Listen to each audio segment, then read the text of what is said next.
guys, welcome to my channel. So today it's very simple. I will be trying these 3 press-on nails that I got from TikTok. And they are in the shades of nude pink. Very cutesy. Honestly, I love these colors. Kasi feeling ko bagay sila sa hands ko. Yung hands ko kasi parang morena, as you can see. It's a morena hand. Hindi siya ganun kaputi. And hindi siya ganun talaga kaganda. Aminado naman ako. And for some reason, these shades look very clean, very fresh, very classy, very social sa hands ko. Hindi ko alam. Ang ganda niya lang. Feel na feel ko siya kapag suot ko siya. Alam niyo before, every time na nagpapagawa ako sa salon, ang ginagamit ko lang na color is black or anything dark. Tapos, one time, yung nail tech, nag-suggest siya na, what if gumamit naman ako ng pink? Honestly, in doubt pa ako that time. Kasi sabi ko, baka masayang yung binayad ko. Ang mahal magpagawa ng nail sa salon, diba?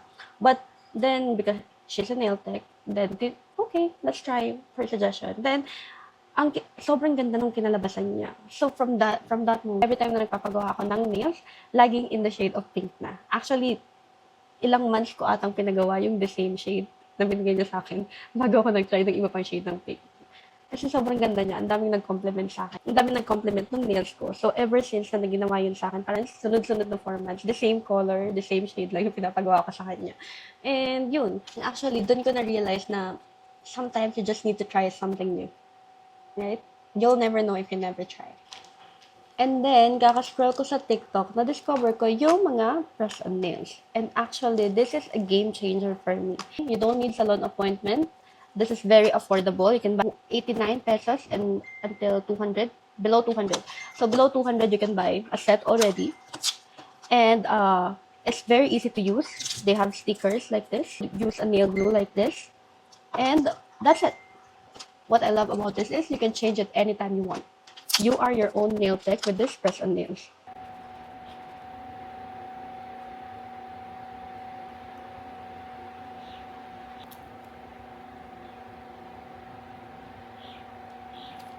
This is the first nail. This is almond cat eye. And dahil plain lang siya, very pang everyday nails lang siya. Very clean and fresh. Okay. So first, we prep our nails using these tools. Ang isang set nila includes na ng 10 nails.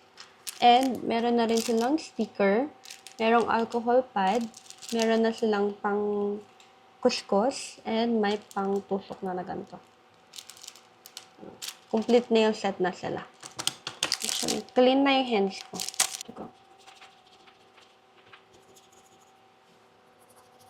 Kinukuskus to para kumapit yung sticker and kumapit yung glue na gagamitin mo para hindi matanggal agad yung nails. Pag madulas yung nails mo, hindi kakapit ng matagal yung sticker nito. So, gawin mo lang yan sa lahat ng nails mo.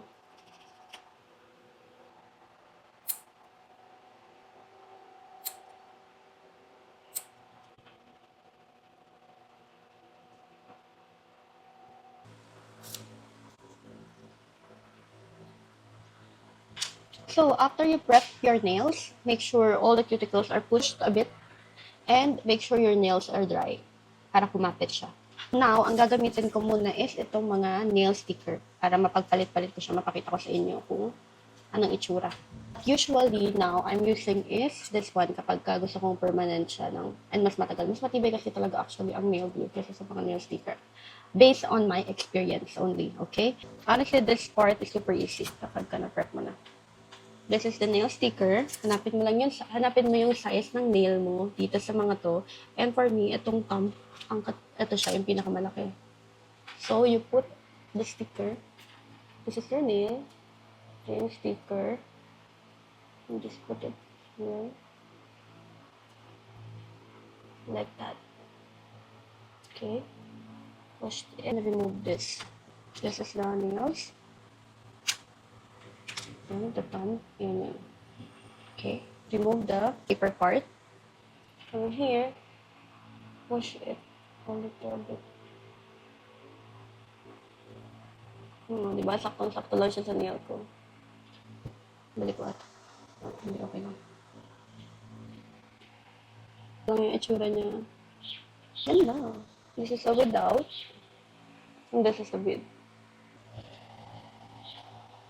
Diba? Hindi mo masyadong kita ang difference. Very natural lang siya, pero mas malinis lang talaga siya tignan kapag may nails ka. So, I will put everything. Press, remove the paper, get the nail, push, yeah, and that's it. Here is the first design. Here is the second design. Second design is in square cut. Square cut. I don't know kung nakikita nyo. So, ito is medyo more pinkish than this one. This is more lighter. But almost the same shade. Nalagay ko muna lahat. Oh, ang ganda. Oh, diba? I have this bouquet. Para bang ikakasal na siya. Like this. Can you see? And this one.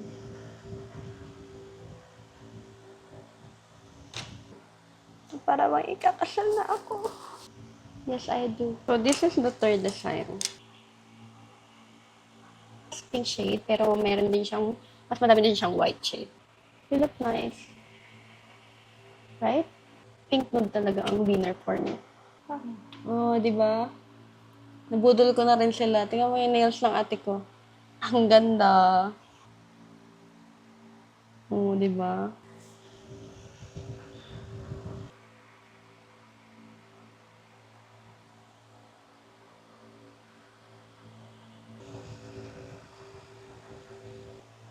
Yeah. The final look.